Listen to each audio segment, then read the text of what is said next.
कल तक पूरी पीटीएम तहरीक इंसाफ से कौमी असेंबली में वापस आने का मुतालबा कर रही थी। आज उन्होंने कौमी असेंबली में वापस आने का फैसला किया, आप लोगों ने वेलकम का और फिर तमाम इस्तीफे कबूल कर लिए। ये किसका आइडिया था? बिस्मिल्लाहिर्रहमानिर्रहीम। शुक्रिया फरिया बीबी। गुजारिश ये है कि हमने तो उनकी दरीना ख्वाहिश और मुतालबा पूरा किया, क्योंकि जब उनको स्पीकर साहब बुलाते थे वो आते नहीं थे, वो कहते थे जी हमने इस्तीफे दे दिए, हमारे कबूल करो इस्तीफे। और हालांकि असेंबली में आते नहीं थे, लेकिन बाकी वो जितने प्रिविलेजेस और पर्क्स थे वो यूज करते थे, लॉजिस का भी इस्तेमाल, गाड़ियां भी, तनख्वाहें भी ले रहे थे। अब जब स्पीकर साहब ने, पीडीएम ने, जाहिर है हमने उन्हें कहा कि ठीक है, हमेशा कहा कि भैया आप वक्त ज़ाया कर रहे हैं, ये तखरीबी सियासत, डिस्ट्रक्शन की सियासत मत कीजिए। ये पाकिस्तान की इकोनॉमी जो है, जिसको आप एक ईंटों पर खड़ा करके गए थे, तबाह हाल करके गए थे, आइए मिल के बैठिए और उस पर as a leader of the opposition Shehbaz साहब ने कई दफा उनको कहा कि आइए हाथ बढ़ाएं और चार्टर, लेकिन वो कहते थे नहीं जी हमने आपसे बात नहीं करनी। वो ना इस असेंबलियों को मानते थे, ये जाली असेंबलियां, हालांकि खुद भी इसका हिस्सा रहे, इसके वज़ीर आज़म भी रहे। However, having said that, अब सूरत ये थी कि वो बार बार, ये एक हफ्ता पहले तक तो कह रहे थे जी कि हमारे इस्तीफे कबूल करें, और फिर जाके प्रोटेस्ट करते थे स्पीकर के सामने। तो स्पीकर ने आज उनके इस्तीफे कबूल कर लिए, उनकी ख्वाहिश पूरी कर दी। तो इसका इस बात से ताल्लुक नहीं है कि वो वापस आना चाह रहे थे असेंबली में, ऐलान कर चुके हैं, 2 दिन हो चुके हैं इस बात को ऐलान किए। वो तो उनका हमेशा गैर संजीदा सियासत में रवैया रहा है। और एक तरफ वो कहते हैं इलेक्शन कराओ, दूसरी तरफ फिर असेंबली में वापस आना चाहते हैं। दरअसल ये सवाल उनसे करना चाहिए कि आखिर इमरान खान साहब और पीटीआई चाहती क्या है। तो ये और भी एक्सेप्ट किए जाएंगे इस्तीफे कल परसों, या बस यही है?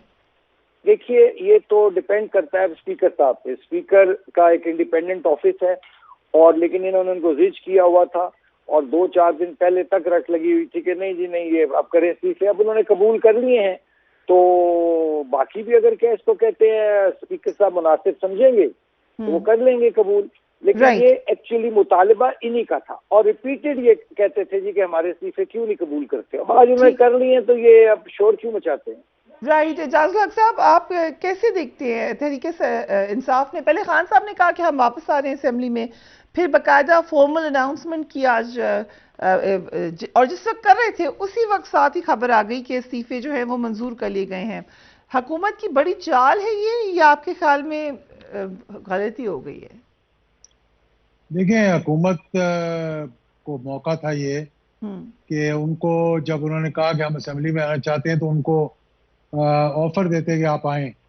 स्पीकर साहब अभी तक तो ये कहते रहे कि एक एक शख्स को बुलाऊंगा, जब तक वो आएंगे नहीं मैं बैठूंगा नहीं उनके साथ और देखूंगा नहीं कि उन्होंने सिग्नेचर्स किए कि नहीं किए, जो कि रूल्स एंड प्रोसीजर के। लेकिन आज अचानक जब उन्होंने कहा कि हम आने के लिए तैयार हैं, तो ये वोट ऑफ नो कॉन्फिडेंस से डर गए, क्योंकि इस वक्त इनकी इत्तेहादी जमातें जो हैं वो बड़ी मुश्किल से इनके साथ खड़ी हुई हैं। एमक्यूएम ने सिंध के इलेक्शंस का जो बॉयकॉट कर दिया, उनके मुतालबात माने नहीं गए। अभी तक तो वो खड़े हैं साथ, लेकिन नहीं भी खड़े हुए हैं। ये जो इस वक्त एमक्यूएम नहीं भी खड़ी हुई, ये नहीं, ये जरा एलैबोरेट करें, क्योंकि मैंने तो उनसे बार बार पूछा, वो कहते हैं हम हुकूमत के साथ ही खड़े हुए हैं। वो खिलवाया जा रहे हैं ना उनको थोड़े दिनों के लिए, तो आप देख लेंगे कि थोड़े दिनों के बाद वो कह देंगे कि हम नहीं खड़े हुए। अभी तो मजबूरन उन्हें कहना पड़ गया। ये इस वक्त जो है ना हालात पीडीएम के, मैं मादरत के साथ ये बात करूंगा, 1985-88 के इलेक्शंस हो रहे थे, 85 के मेरे ख्याल में। तो चीफ ऑफ आर्मी स्टाफ थे हमारे टिक्का खान साहब, अल्लाह मियां उनको जनरल नसीब करे, बड़े अच्छे आदमी थे। तो उनका मुकाबला हो गया शेख रशीद के साथ। अब वो क्योंकि आर्मी चीफ थे और वो बड़े प्रोटोकॉल के साथ आते काली गाड़ी में, तो शेख साहब उनको कहते ये देखो ये गाड़ी में आता है वोट मांगने के लिए, मैं कल टांगे में आऊंगा। तो अगले टांगे में शेख रशीद ने होना, और फिर उसके 1 घंटे बाद टांगे में जनरल टिक्का खान ने बैठे होना। फिर जब ये हो जाता, वो थोड़े दिन बाद ऐलान करते अब मैं साइकिल पे वोट मांगने आऊंगा। तो देखा जी शेख साहब साइकिल से गुजर रहे हैं, तो 1 घंटे के बाद, 2 घंटे के बाद टिक्का खान साहब भी साइकिल पे बैठ गए। तो ये इसी तरह यही हाल है पीडीएम का, कि वो इतने खौफजदा हो गए हैं इलेक्शंस करवाने से। देखे इस वक्त जो माहौल बना हुआ है, जो मुल्क का माहौल है, वो है कौम इलेक्शन मोड में आ चुकी है। अब इसको जितना मर्जी डिले करने की कोशिश करें, वो अब डिले नहीं होगा। देखें, पंजाब असेंबली टूट चुकी है, केपीके की असेंबली टूट जाएगी अगले 48 घंटे में। उसके बाद 2 सूबों में तो इलेक्शंस करवा नहीं सकते। देखें इस वक्त जो मुल्क के इक्तिसादी हालात हैं, ये बार बार हमारे मोहतरम वजीर आज़म साहब ने कहा था कि मुल्क की इकनॉमिक हालात की वजह से मुल्क मुकम्मल नहीं हो सकता, कि 75 अरब रुपए से ज्यादा लगते हैं एक इलेक्शंस के अंदर।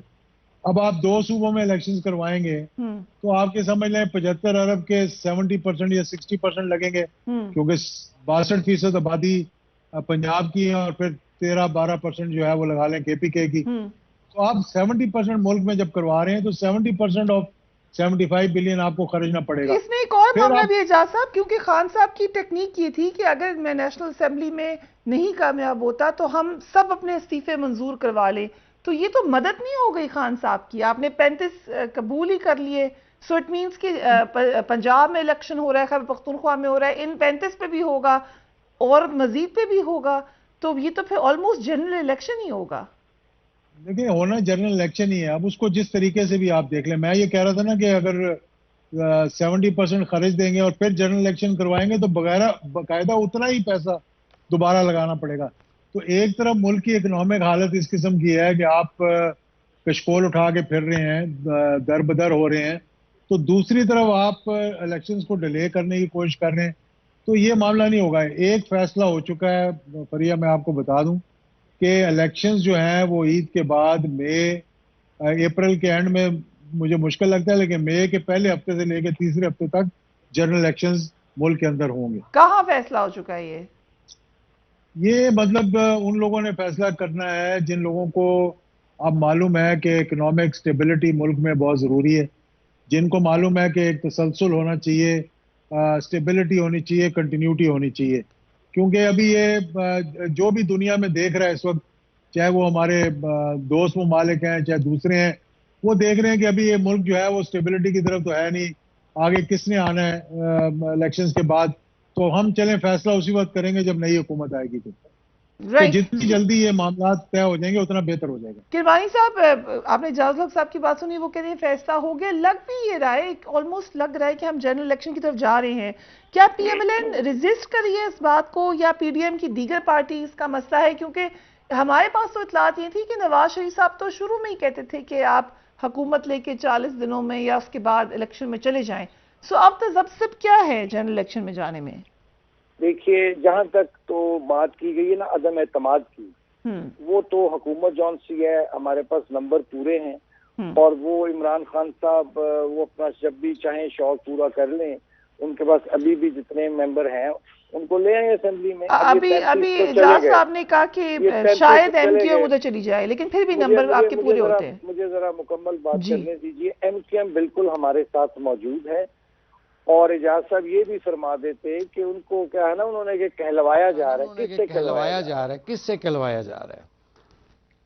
वो तो कम से कम हमें बताते कि कब इस राज से पर्दा उठाएं। जहां तक देखिए गुजारिश ये है कि जहां तक मईशत की बात हुई है, ये आवाज मेरी एको कर रही है। जी आपकी आवाज हमें बिल्कुल ठीक आ रही है किरमानी साहब, अगर आप बात कंप्लीट करें। लेकिन मुझे मेरी आवाज ही आ रही है पलटकर, ये जरा देख लीजिए। अच्छा, हेलो जी। तो मैं ये गुजारिश कर रहा था कि देखिए इस मुल्क में एक किताब है जिसको आइन कहते हैं। अगर पंजाब को असेंबली को तोड़ा गया तो आइन के मुताबिक 90 दिन में इलेक्शन हो जाएंगे। KP की असेंबली को तोड़ा जाएगा तब भी 90 दिन में इलेक्शन हो जाएंगे। लेकिन जो जनरल इलेक्शन है वो आइन के मुताबिक 5 साल पूरे होने पर होना है, जो कौमी असेंबली कह लें और बाकी दीगर सूबों में, और वो अपने वक्त पर होगा इंशाल्लाह। बाकी हमें कोई ऐसा खतरा नहीं है। इमरान साहब सिर्फ आना चाह रहे थे इस असेंबली में, कौमी असेंबली में, शायद इसलिए जो कि खुद उन्होंने कहा कि ये निगरान का फैसला ना कर लें।